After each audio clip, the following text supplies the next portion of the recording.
Welcome to the new season of the Femsplainers. I'm Danielle Crittenden, and I am here for this huge season opener with Caitlin Flanagan, one of our new regular co-splainers, and superstar Bari Weiss, who you both are in California, right? I mean, Caitlin, you're in Los Angeles as always, but Bari, you have fled New York so far. You've gone all the way to the other coast.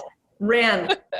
It's 110 degrees and it's 10 a.m. here. I'll just say that. So I might have made a horrible mistake.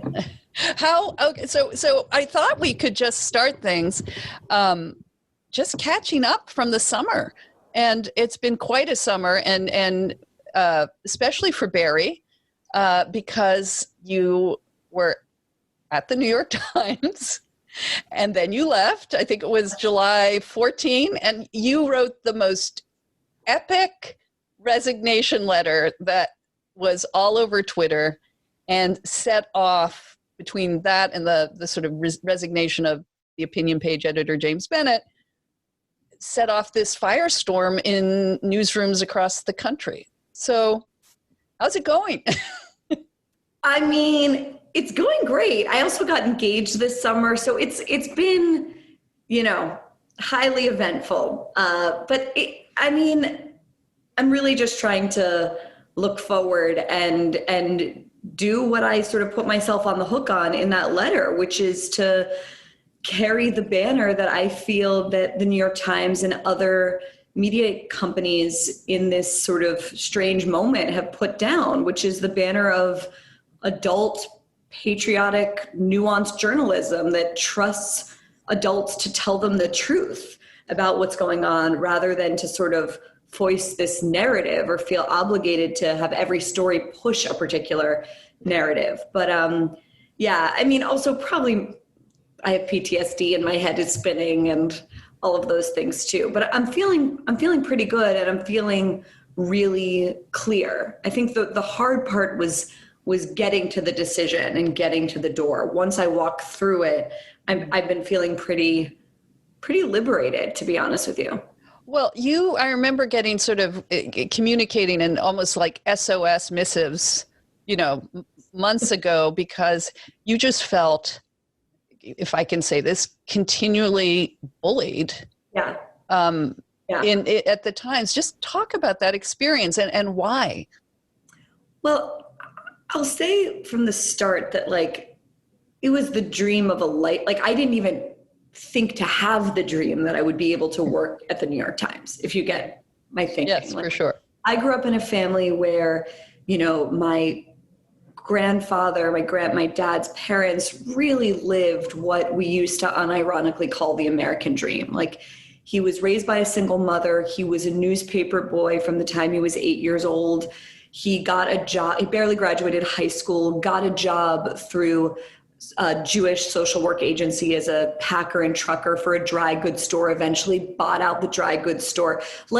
He was the kind of person that was America's New Jerusalem. Mm-hmm. And if America was a New Jerusalem for, the Jewish people and other minorities wanting to have a fair shot, the New York Times was the Bible. I mean, that was the way we regarded the New York Times. And I was so happy they were both alive when I got that job offer, because it was the greatest day of their, one of the greatest days ever.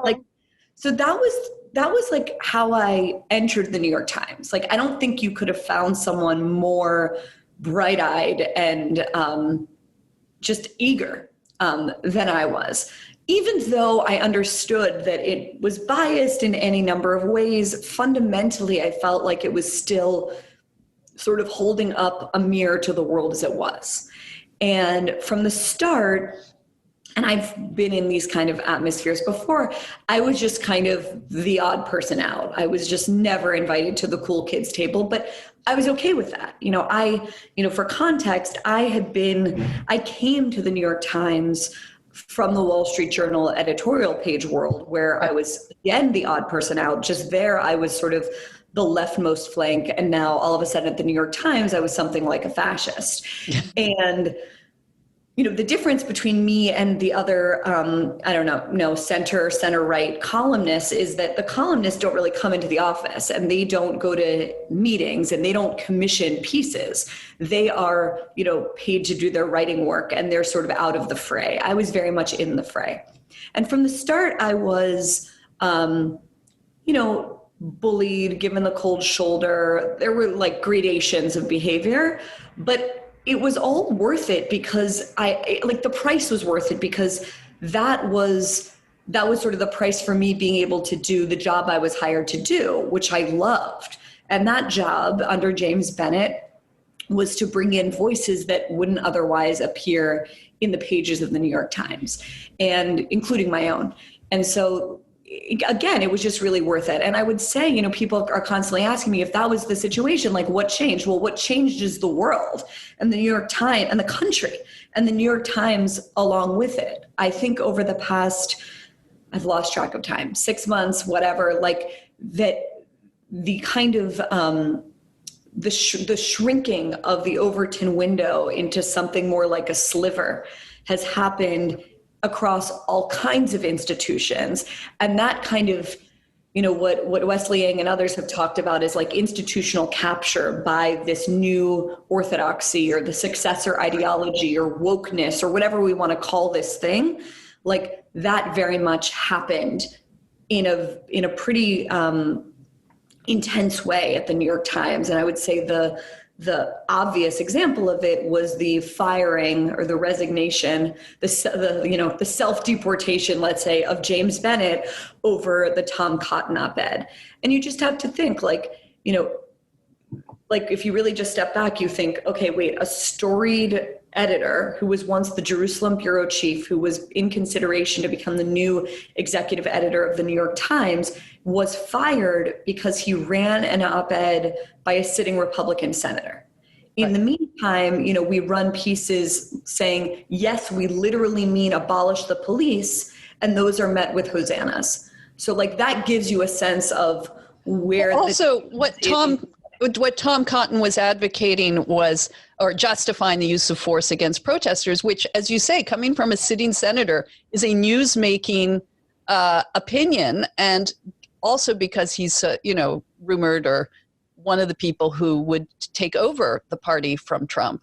Mm-hmm. So it's a public service that you're doing by letting people know that if you like Tom Cotton, this is where he stands on this, and although to be clear, like I didn't have anything to do with that op-ed, but if you really read there was a lot of noise around that op-ed. I recommend people going back and reading it because especially in light of what's going on right now, he was talking about bringing in the National Guard to put down rioters. He definitely made a distinction between rioting and peaceful protesting. Again, I don't carry any water for Tom Cotton, but the noise around that op-ed versus what it actually said. Right. But it was newsworthy is the point. Whether you agreed with it or not, it was a newsworthy thing. Totally. So yeah, I don't know. You guys guide me. I don't know what else you're interested in talking about. But I mean, one of the weird things about what was happening at the New York Times is like, there wasn't a secret story. It was all in plain view. You just had to look on Twitter, as always, because the kind of culture inside the paper is a very strange one, where you're allowed to, disparage your colleagues publicly, not just in Slack channels with thousands of other employees, which is what happened to me and James Bennett and other people. But you can do it publicly on Twitter for the whole world to see. And there's obviously a real double standard between those who are allowed to criticize their colleagues and those who are not. Bari and Danielle, for me, what's frustrating about the left, and I don't know if I can call myself a left, I can call myself a Democrat, yellow dog Democrat, as they say. But the left will always say, people who work in this media world, well, we can't understand why the right or conservatives don't trust the media. How could they not trust the New York Times? They're so ignorant. And these people have been, for years, the people who work at these institutions ridicule and loathe people who are Republicans. They loathe their way of life if they're middle income or lower income. They loathe their perhaps patriotism, however it's expressed, and we on the left kind of invited this cultural moment because it was just waiting for someone to come in and weaponize this.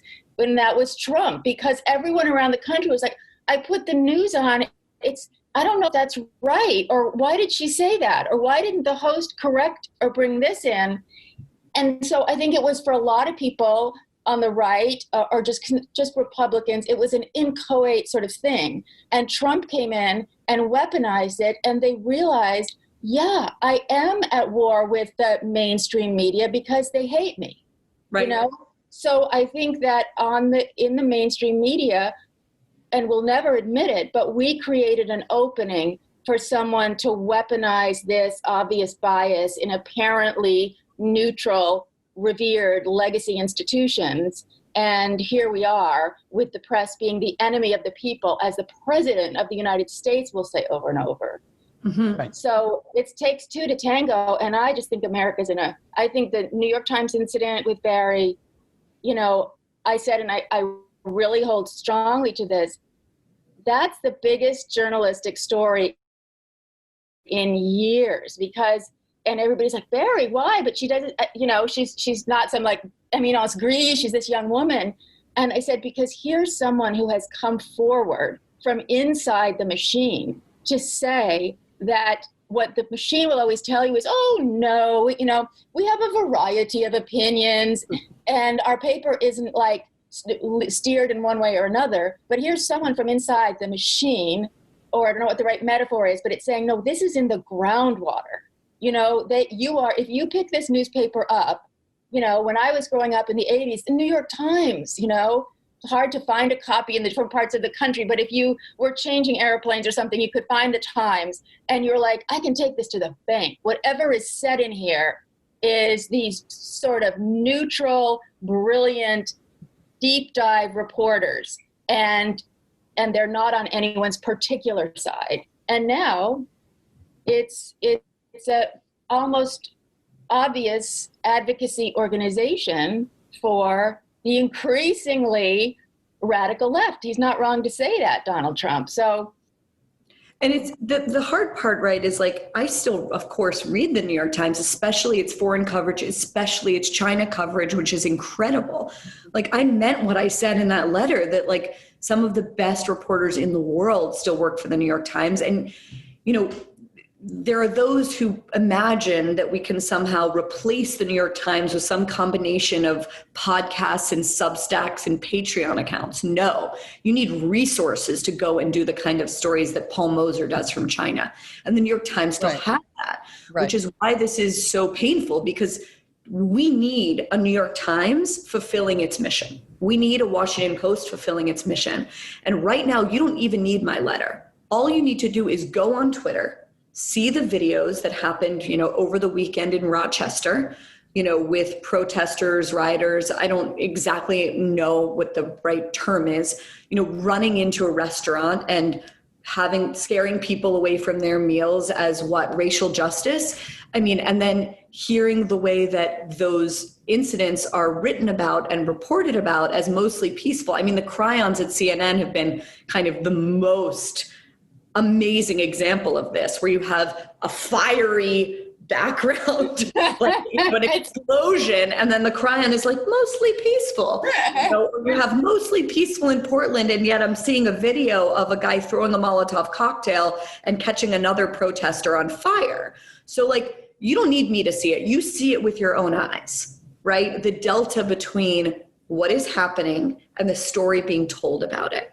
And I just think I just think it's a recipe for just the increasing degradation of those brands. And yeah, it's like the New York Times is still printed in the same font, but the content of it is just completely different. Let's pause there, ladies, briefly for a break. Okay, true story. I was visiting some relatives at their cottage this summer, and in the guest bedroom hung a lovely plush bathrobe. I used it when I got out of the shower and was amazed at how absorbent and comfy it was, but also how light, not bulky, not like wearing a heavy towel that is 9 sizes too big, like those bathrobes you find in hotels. It was truly a perfect robe. And my husband, David, agreed. And he hates robes because he always finds them too warm. Well, guess what? It was made by Brooklinen.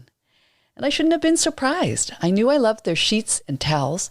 And with more than 50,000 five-star reviews and counting, who doesn't? But I'd never tried their robes.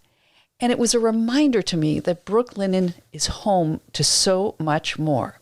They have shower curtains and bath mats and candles to add that extra lavish touch. They have lots of ultra soft loungewear, which we're wearing a lot of that these days, and silk eye masks, furniture, art, and even totes.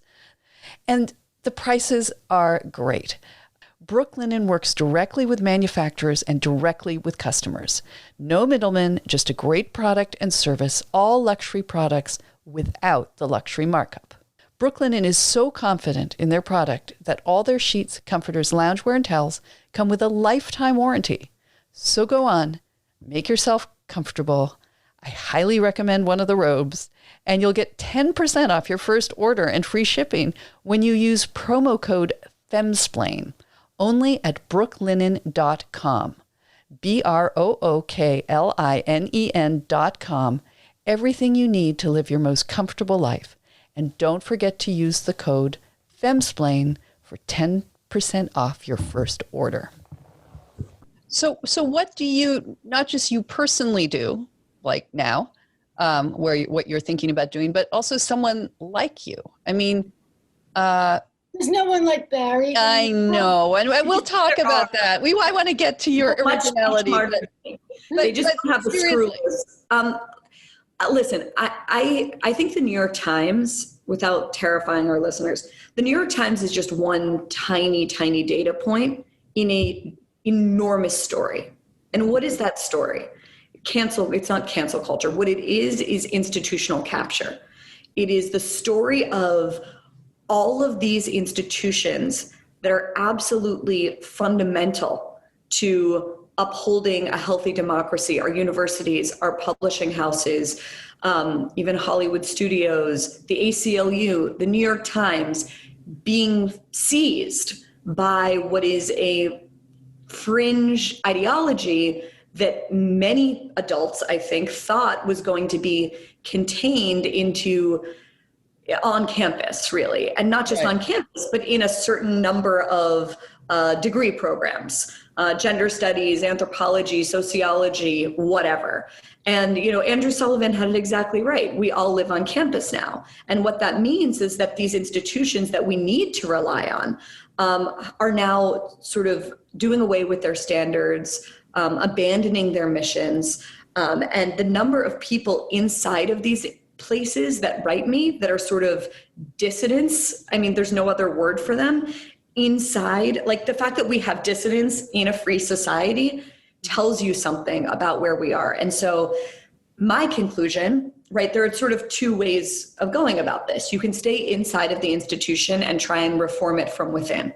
And that's what I tried to do for the time that I was at the New York Times. But at a certain point, the price was too high. It was like, I could stay here and become a half version of myself. Mm-hmm. But why would I want to do that at such an urgent moment in history, really? Mm-hmm. I mean, so for me, it's ambitious and, not glamorous, but I feel like the work that lies ahead for anyone who cares about fighting for the country. I mean, I know it sounds cheesy, but really is to build institutions that are immune to being captured by this ideology. And so what lies ahead for me, I don't know the exact shape it will take, is to build new journalistic institutions. And I think for other people, it's to build new universities. And for others, it will be to build new publishing houses. That's what I think lies ahead for us. And the thing that gives me hope is the fact that those who have been either forced out or have self-deported from inside the mainstream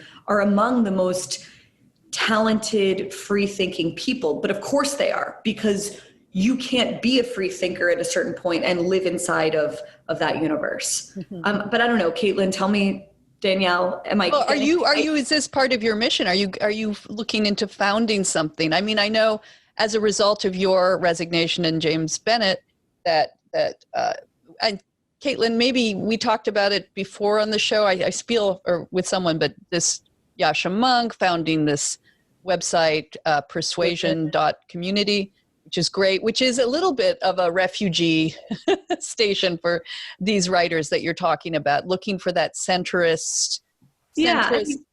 Sorry, but yeah. So is that something that you can see being part of, or are you going your own way? Where do you think you're going? What I see right now is that here's the problem I want to address. If you are someone that is skeptical of what you're seeing on MSNBC or Fox or CNN or The Times, what is your option? Your option right now is to be a highly online individual who knows what Twitter accounts to follow, knows to look for Brett Weinstein's podcast and Sam Harris and The Fifth Column and Femsplainers, knows to sign up for Matt Taibbi and Andrew Sullivan. Guess what? Most people have never heard of any of those things. Right. Most normies, okay? They're still relying on the New York Times as the primary sense-making institution. And so the problem that I see is that for people like my parents who wouldn't know to go to find any of these things were it not for me, they need a common address. Sanity, reason, reporting the news without fear or favor, that needs a common address that's accessible to people that are not on Twitter. That's the problem I want to solve for. I don't know the exact shape of it, but that's the thing I'm intent on working toward. Does that make sense? Yeah, I mean, I hope that you've found that since leaving the Times, you have the kind of support you will need to do that. I think I have, but starting something and making sure that the DNA of it is, like I said, immune to being taken over by stridency, zealousness, ideology is really hard. And so I want to make sure I'm doing it in the right way. Let's go to... I just know for myself, if my choices are, I can go Chris Hayes or Tucker Carlson, I just feel like that's a really bad choice. Right. It's a really this has been, I'm sure, radicalizing for you in a way, that the impulse to become more radical and potentially lose perspective as well in the other direction.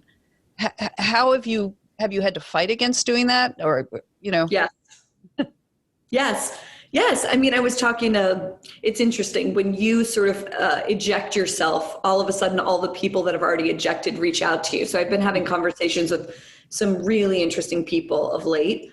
And one sort of common theme I would say is that because my bubble, because the sort of proximate enemy was sort of the ideology of wokeness, whatever we want to call that thing,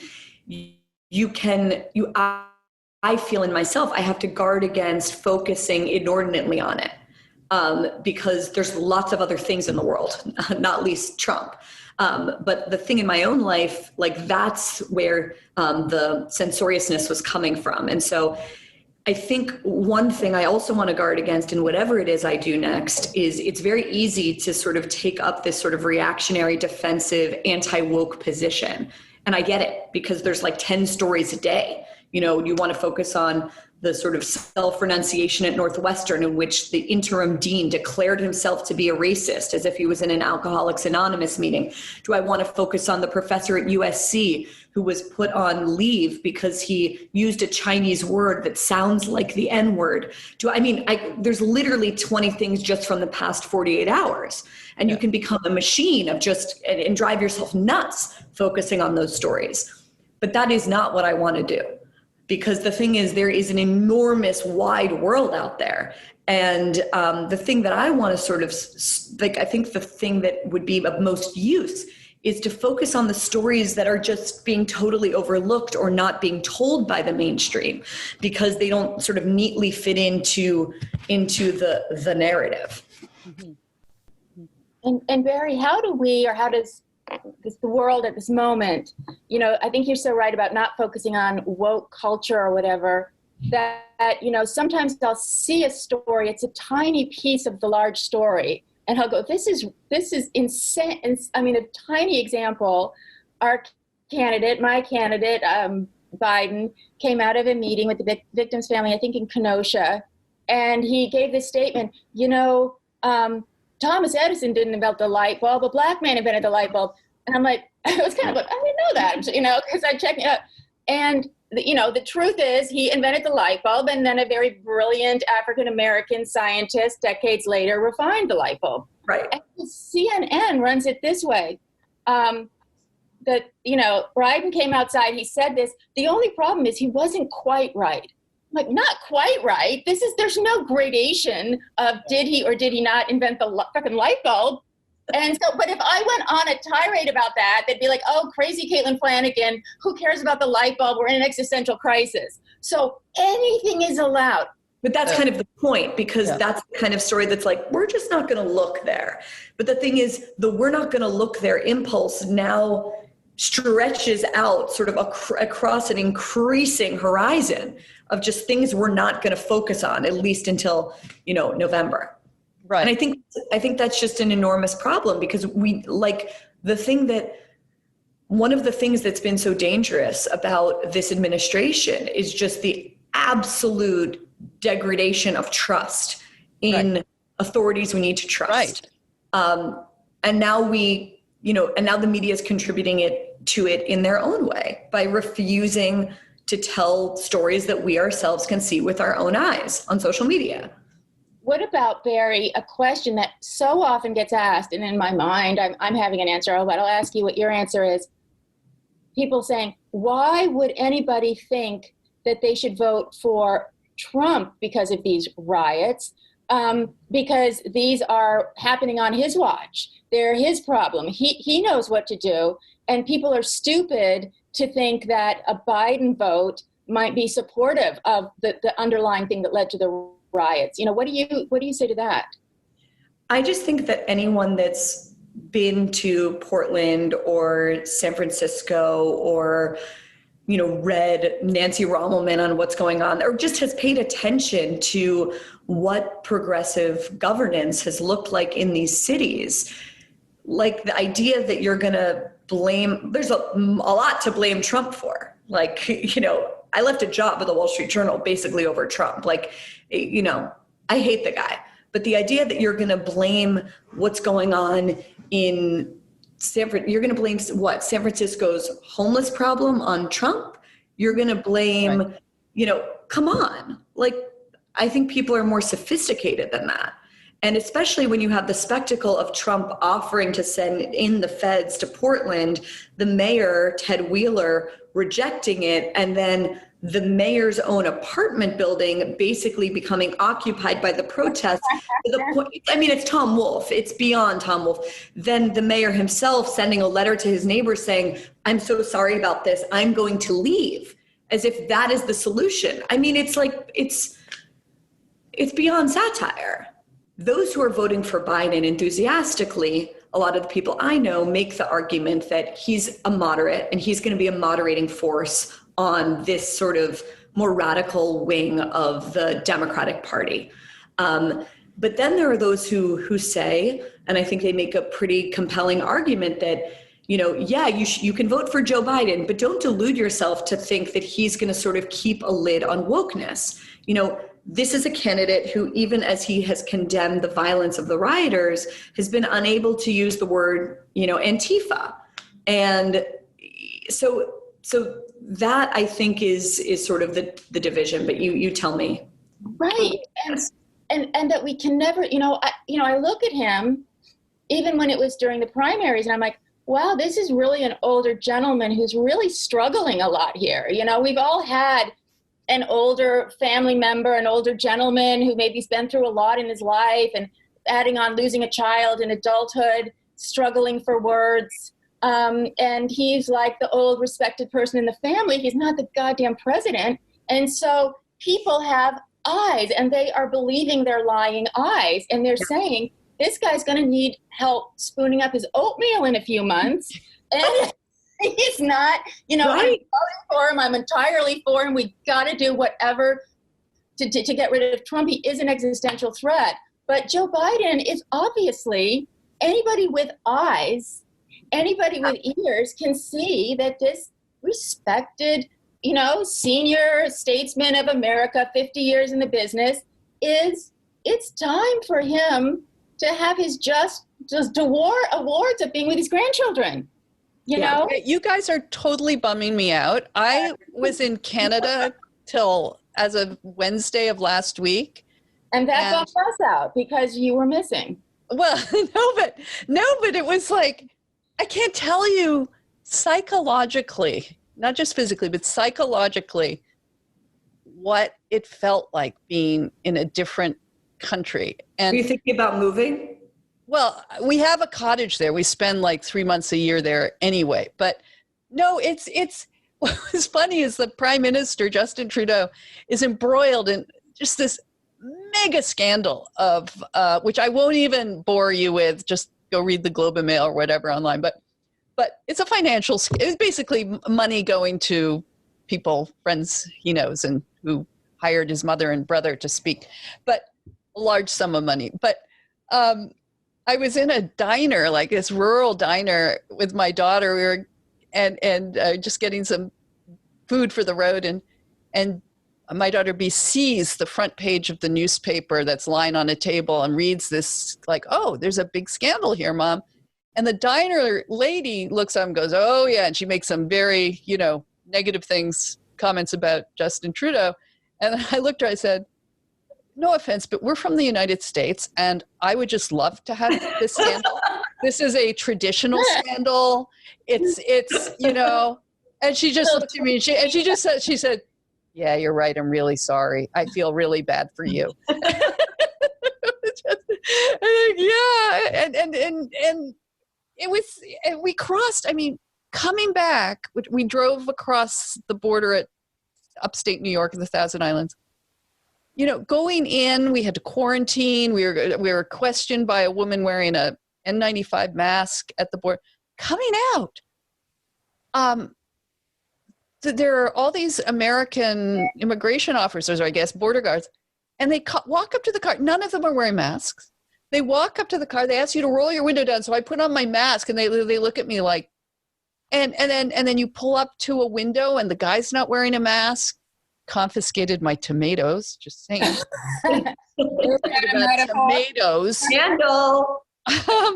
But it's so weird to be back here, and just feeling like, without trying to sound nutty, like the world is ending. You know. Yeah. It was refreshing not to just feel that every day, day in, day out. Now, did you like unplug? Like, how did you, or was just the geographic remove enough to take your mind? It was the geographic remove, because obviously I followed the news, and I live with my husband, David Frum, and he's all over Twitter, as you know. So I sort of used him to like, just let me know if it's important. Yeah.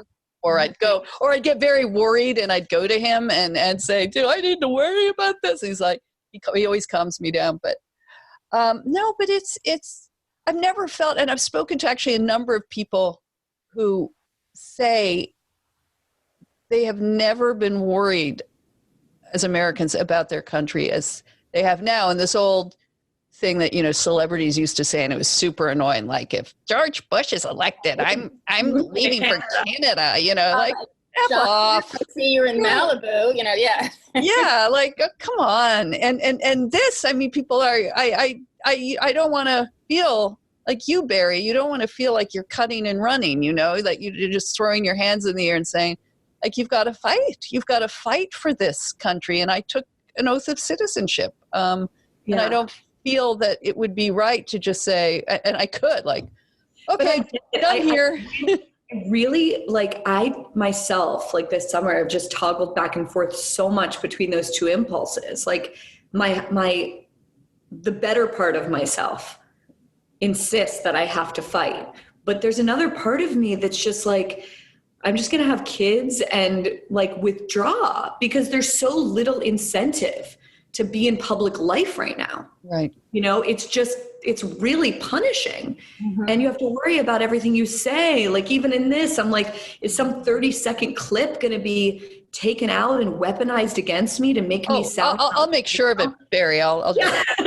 But you know what I mean? Yeah. Like, and really when a lot of people I know are feeling the tension between those two, like the sort of like personal Benedict option, you know, like the head for the hills, get a place in the middle of Wyoming, and like learn to pickle things. I get it.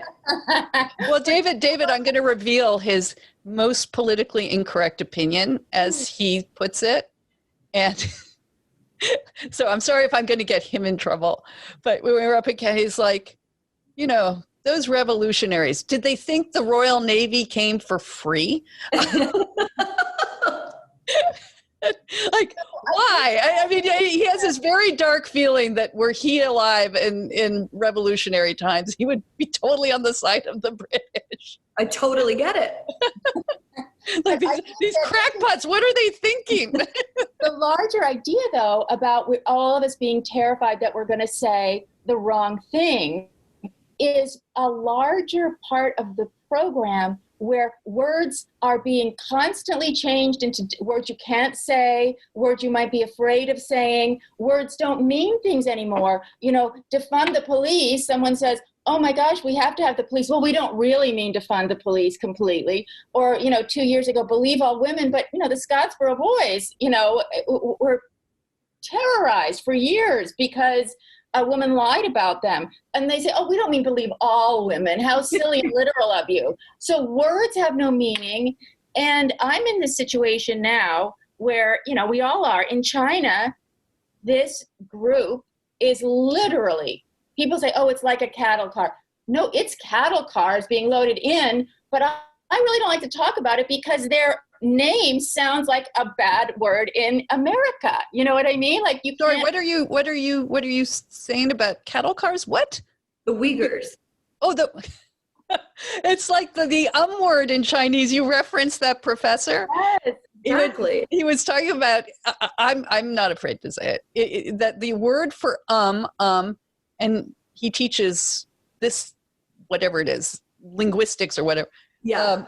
Said, and in Chinese it is ni ga, and hi Danielle, we're dead. You. I did. And that was it. And then students complained and were threatened, and he made it very clear, from what I understand, that you know, and then passed on. What's so amazing is, like, did a single other professor stand up for him? Oh, I'm sure not.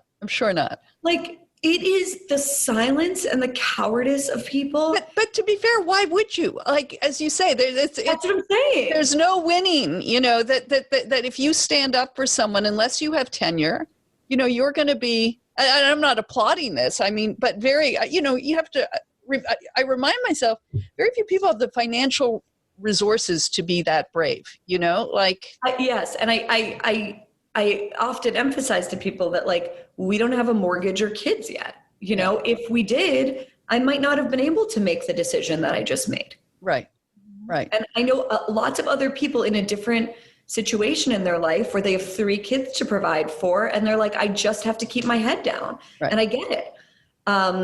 But, you know, this is something I've been thinking a lot about, is how do we either incentivize people to be more courageous in standing up for one another, or create, you know, this is different than the common address, but like almost like an oath, like putting yourself on the hook ahead of time of when my friends are lied about or when people are smeared, I will be part of the group that stands up for them. Mm-hmm. For people who haven't seen it, I know Rod Dreher has a book coming up by this same title, but the Live Not by Lies sort of oath that Solzhenitsyn wrote is really worth reading.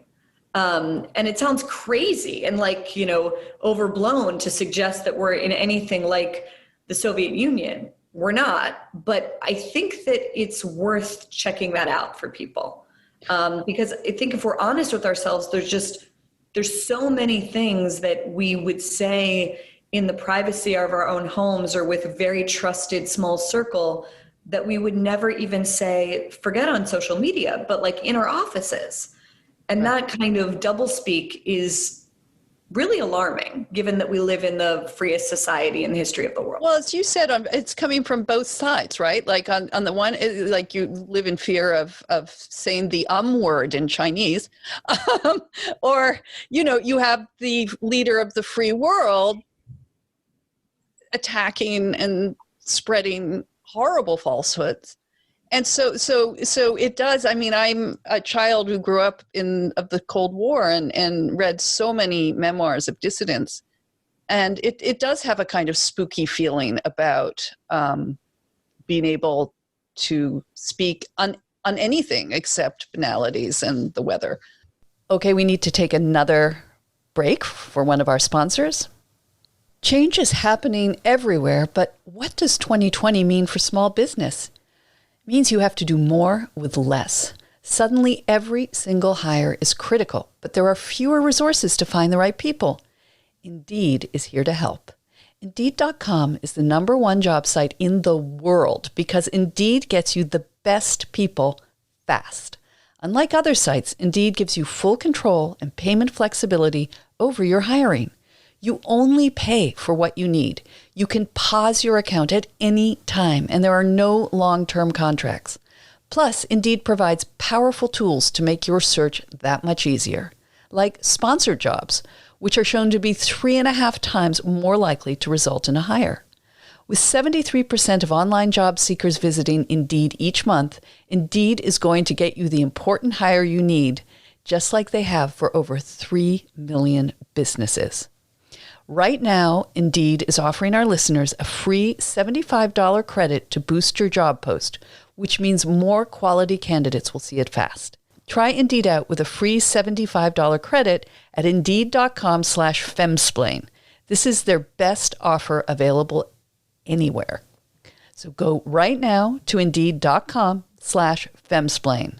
Terms and conditions apply, and this offer is valid just through September 30th. Indeed. But I am also dying to hear about the book that you mentioned before we started, the Melania and Me. Oh, yes. We were talking. Okay. Only if you promise to tell us about your engagement, because we. Yes, I will tell you about my engagement. Okay. So on this drive back from Canada, which is like 9 or 10 hours, especially with dogs, I was listening to the new book, Melania and Me. It's by Stephanie Winston Wolkoff, who herself, Caitlin, I swear I'm just gonna hunt her down to come on the show, is fascinating. She worked at Vogue for many years.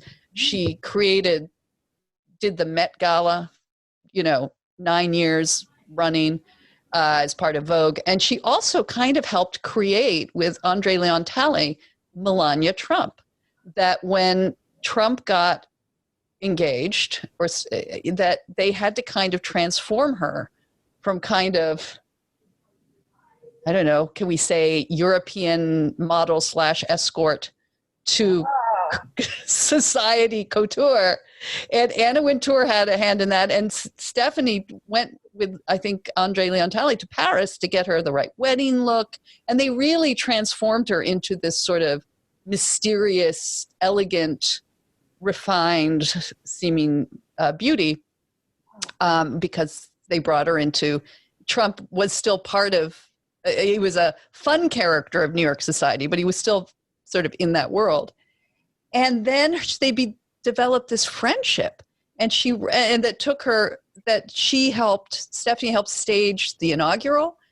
She was very excited that despite the liberal fashion circles she came from, that because she knew the Trumps and had known them for so long, very excited that he might win, and sort of has managed Melania through this process into First Lady. But the big takeaway, I haven't finished it. I got like 6 hours of it, but she, we think of her as mysterious, or what is she really thinking? What really went on when she stayed 8 months and refused to come to Washington, and was she really not pleased that he had won the presidency? And what you learn is not at all. None of that is right. that jacket that she wore. Yeah, what did she say about that? I really don't care. Do you remember that? Yeah. That should be on her tombstone. That should be her life's motto. Because all through, not just the campaign, but before, Melania does what Melania wants to do. And during the campaign, she was in the Caribbean. She would text Stephanie and go, "I love it here so much. Don't want to go," you know, or she'd be at one of the Trump properties. She was not interested in going on the campaign. And when he moved to Washington, she's like, "Why do I have to go there? Like, I'd rather stay here." And is the book a sellout? Like, does she turn? I have not followed this book at all. It's like strange because this is exactly the kind of thing I'm deeply. It's gripping. It's gripping. Yeah. I cannot wait to read it. But does she sell Melania out? Like, did she record conversations? Like, what's the? Yeah, there was some recording, and she is it a breakaway of their friendship? This book. The friendship, I think, ended anyway because, and I'm right now, and it's a little like too much inside baseball in her reporting. She ended up charging or possibly receiving a large fee for her inaugural work. And so a lot of this part about doing the inaugural is, I think, a justification to show, she just reveals how many people were ripping off. She wants to make it clear that I wasn't ripping off, but like just how many, it was so disorganized and people were just taking advantage of the huge amount of money raised for it. And she had to resign. And I'm getting the feeling that Melania did not stand up for her and was probably quite happy to see her take the blame, and as many people were, for the sort of financial fiasco of the inaugural. That's what I'm gathering, but I can't confirm it. Have you guys also heard, and I'm curious if this is in the book, that she's had this long-standing separate relationship affair with the head of security of Tiffany's? Oh, that is not yet. If it is in the book, I have not. I think that would have come out in the Daily Mail, so I don't think that's in the book. Caitlin, have you heard that? Of course I've heard it. And it's interesting because there's so often, I mean, I think of Patty Hearst being married to one of her security people, that there's this kind of old thing of women who have to live a very private life. For whatever reason, even before the politics, she had to be this kind of separate thing that was attached to Trump. And they're very, very attracted to somebody who can provide security. It's just a very interesting thing to them. And there's a real attraction to that. So I've only heard it from complete rumors, so it couldn't be, nothing, but I've certainly heard it. But what's interesting about the book, and I want to read it immediately, is that this woman, you can take this out because this probably won't woo her to the show. She just sounds completely opportunistic and callow. And, I'm just sure the circles that she ran in New York, she would not normally have been like, she didn't like Trump's foreign policy. It was like, I can dress Melania, I can do this inaugural, and maybe having this fantasy that. Oh, for sure. And it's dressed in patriotism. And I think some of it genuine, like, wow, Caitlin's making barf signals.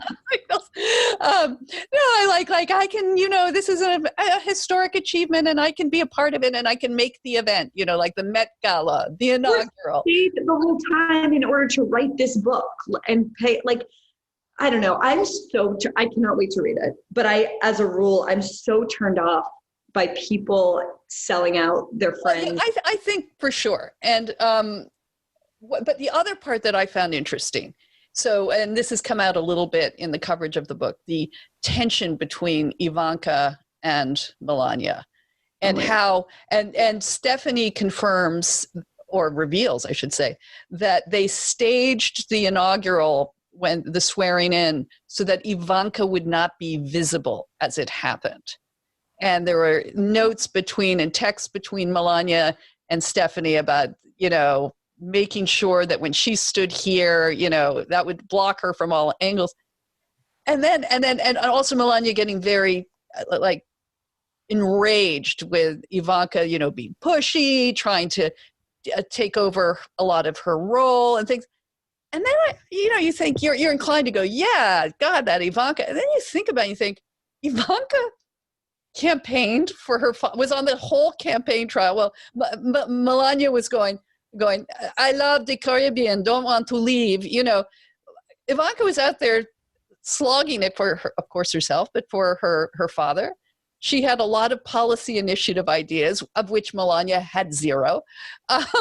And, you know, she just sort of was vague. I want to do something for children and bullying. And you're going, and Steffi is like, it's kind of awkward since her husband is a huge cyber bully. But anyway, so you sort of see this fascinating classic stepmother, stepdaughter tension. Well, there was that amazing moment. I don't know if you guys watched it. I watched every minute of the RNC and the DNC, but this is how cool I am. There was the moment where Trump and Melania Ivanka's like handing over the baton, and she comes out in that like neon green Valentino. Yeah.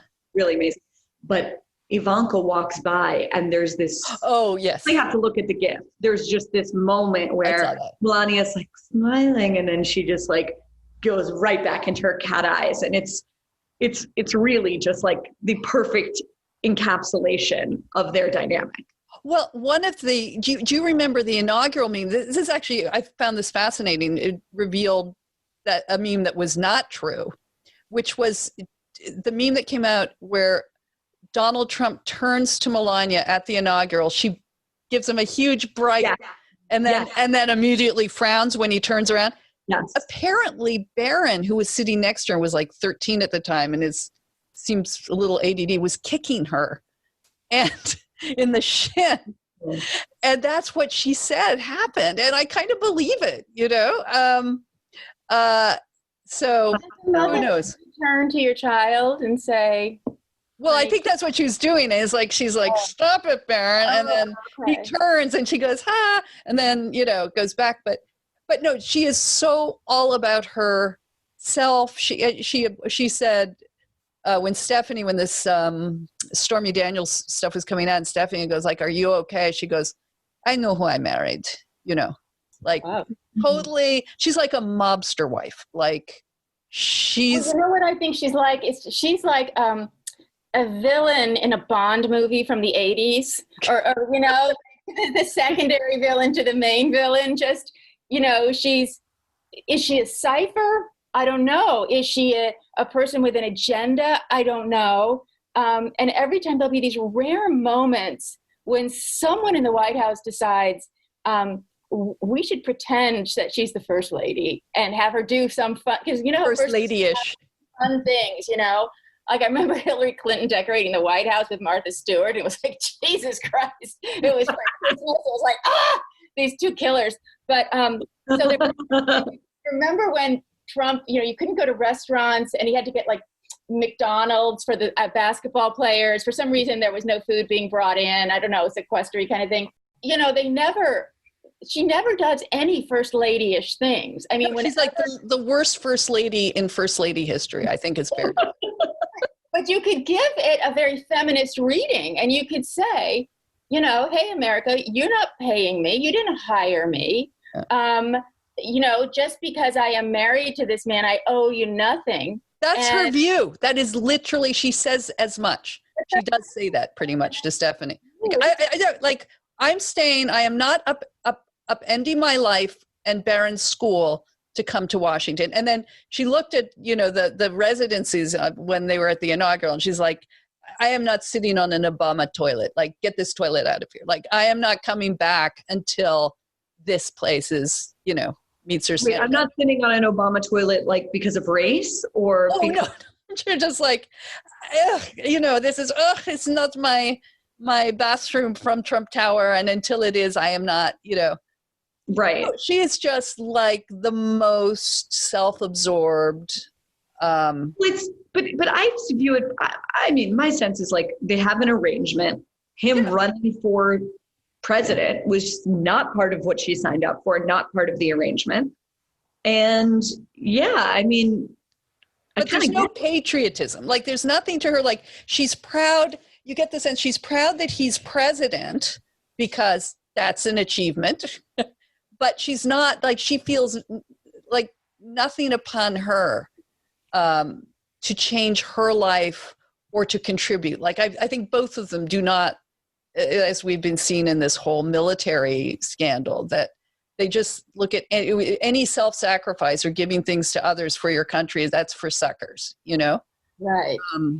So it's very intimate and sounds way better and juicier than the whatever the Meghan Markle Prince Harry book that came out earlier in the summer. Don't, Barry. I'm not. No, you can't open this can of worms with me because I am obsessed and can talk about the royal family and the Meghan Markle stuff. Well, I need to know like the headline. Are you into her or are you not into her? I'm not into her. Yeah. I just think I just think this was such a colossal mistake. I completely agree with you. It's like you've basically you're influencers now. Yeah, like, but that's like way worse than being the things that okay, in a nutshell, the things that she says she wants to do as a humanitarian philanthropist could be done way better in her royal role. Yes. They've left for Hollywood. And what is so sort of my husband David, who has absolutely zero interest in the royal. So I always have to go talk about them with other people because he just won't even listen for 5 seconds. I said, okay, let's just do the math of their salary and net worth versus and he went, okay. And I said, okay, this is their mortgage. They bought a $14 million house for the $9 million mortgage. They owe X amount on Frogmore. Harry's net worth is 40 million pounds, rumored to be. I'm sure he gets some sort of allowance from his father. How David's face went white. He said, there's no way they can live on what they have. Like, it's just impossible. And he did actually get into it. And it's crazy. And so now they're saying, oh, they have this 100 million Netflix deal. But Caitlin, as you know, in LA, A, that's probably highly inflated. B, you don't get money till you actually make something. And C, further to our conversation, who wants to watch woke programming? You know, like. Not even woke. I mean, even woke would be interesting in its own way. But when someone says, I'm going to make uplifting programming, you just hear a million clickers clicking. Nobody wants uplifting programming. No way. Although today I read that they might make a documentary about his mother. So I thought, okay, you guys, this isn't about uplifting the world. This is about, we got to do something that's going to cash in. Let's stop for just a second because I want to remind our listeners of how important their contributions are to keeping the Femsplainers going. Enjoying the program? You might be enjoying it more if you knew you could join the conversation as well. Consider becoming a subscriber at Patreon, and not only will you support your favorite podcast, and we depend on your support, but you'll receive our special monthly bonus episode, Last Call, in which you get to ask our guest questions. It's a completely fresh, exclusive podcast available only to our patrons. Contribute $10 a month or more, and you can listen to the podcast ad-free. And all subscribers receive our monthly newsletter. So go now to patreon.com/femsplain and join with whatever you can give. Buy us the equivalent of a monthly coffee or a monthly cocktail. Everything helps. We can't do this without you. Wow. All right, before we end this with Bari, tell us about your engagement. Well, what do you want to know? Well, how it happened? Yeah, and who is this mystery person? Well, I'm marrying Nellie. Have you guys met Nellie yet? No, I haven't. I didn't even know about Nellie. You didn't even know about Nellie? No. Yeah, this is, Honey, I called Bari. You're one of my fake. You're not Googling me enough. You're one of my fake daughters, and I'm very hurt that you did not come to fake mom. And so you have to forgive me, but she's incredible. You guys are going to she's really, really incredible. She's just about the most charming person you can ever hope to meet. And where did you meet her? I'm grateful to the New York Times because I met her at the New York Times, where she is a reporter. She actually just got back from Portland. She was there working on a story. So we got engaged. God, I've lost all track of time, but during COVID, we got engaged during COVID. And it was really special, actually. Like, we really kept it to ourselves for a little bit, in part because all of this crap social media has become just like a not fun, like it used to be fun and now it's not fun and everything is scrutinized. So it was nice to kind of keep it to ourselves. We got engaged. I convinced the West Village Cafe where we first went out and had a drink that was totally closed. I called them and sort of begged them to set up a table and pour 2 Negronis for us where we went for our first date. So we did that and I did the whole thing. Like I got down on one knee. You did the proposal. Yeah, totally. I am divorced, as you guys know. You were divorced from a man. Yes, exactly. Divorced from a man. So I've been proposed to. I've had the big wedding. I don't need that to happen. And Nellie made it clear like 3 days in that she needed to be the one to be proposed to. So, but I did it. Like I got down on one knee and it was like, you think of that as stuff is so cheesy, but it was, I bet she's like, here you are in one. That for someone, like it was extremely fun. She was crying so hard and was so overwhelmed that she made me do a reprise like 45 minutes later of the entire thing.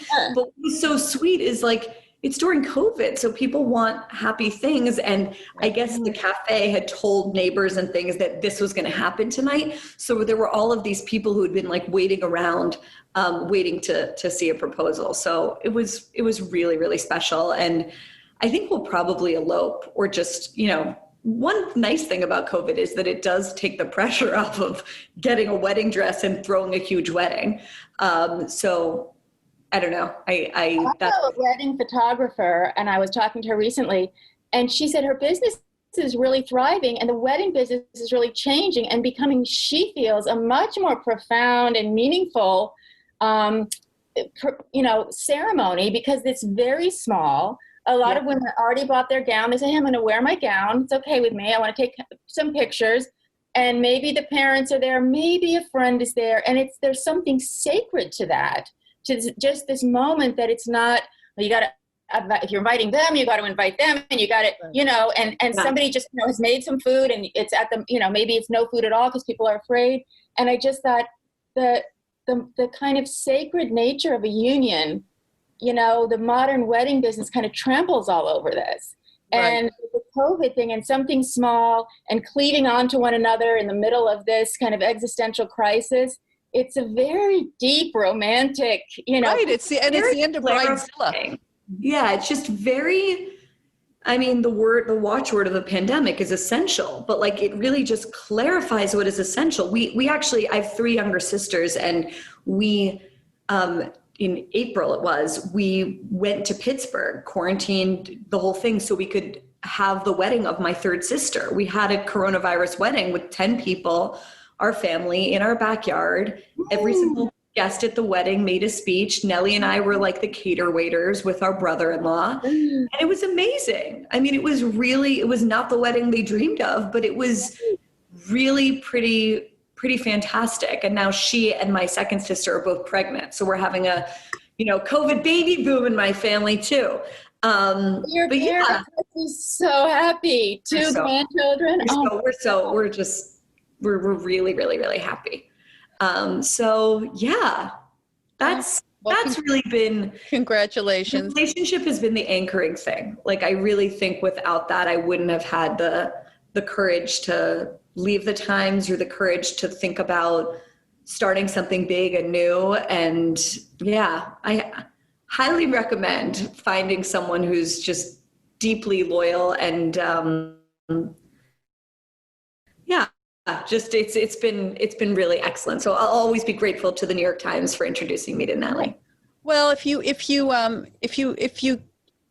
can ever get to Washington, D.C., we'll have a big engagement or wedding party for you. I was going to say, we could just post-COVID. Get married in your backyard. Yes. Yeah. You basically have a wedding venue. Let's be honest. Actually, Jonathan Rausch and his partner Michael got married in our backyard. Did they? Yes. Yeah, they did. Oh, that's amazing. And in fact, 10 years ago. It's, the one you can't ever book. Danielle's house. He is so prescient. That book, Kindly Inquisitors, foresaw so much of what we're living through. I went back and reread it and wrote him a note. Yeah. Well, Jonathan's been on the program with his Happiness Curve book, and we'll have to get him back. But anyway, Bari, thank you so much for joining us. Caitlin, I'm thrilled to have you as a co-splainer. And Bari, yes, please come back on the program. Keep us updated what you're doing. And congratulations. That's such great news. Thank you guys so much.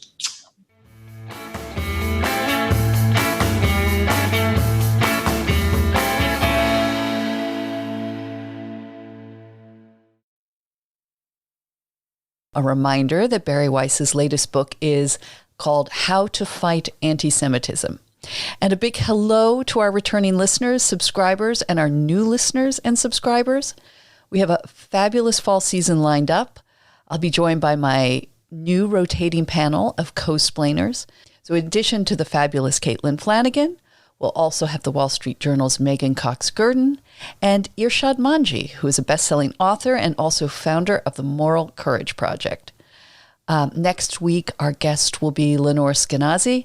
I've been really dying to have Lenore on for a long time. She's the author of Free Range Children, president of Let Grow, which is a nonprofit promoting childhood independence and resilience. And she's the founder of Free Range Kids. She was also once branded the worst mother in America. And she has some surprising new findings about the so-called fragility of modern kids. So, very excited. Thank you all for listening. And just, again, an enormous thank you to our subscribers who keep the Femsplainers going. See you next week.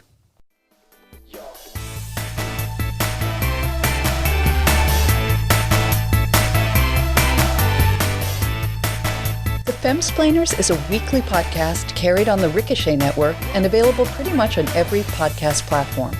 Follow us on Twitter, Instagram, and Facebook, and watch video of our interviews on YouTube. You'll find links to everything, plus how to contact us directly at femsplainers.com.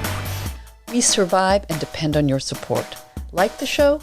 Consider donating as little as $1 a month at patreon.com/femsplainers and get our exclusive monthly bonus episode, Last Call, in which you get to join the conversation with our guests. And there's much more. And a big shout out of thanks to our audio and video editor, Nat Frum.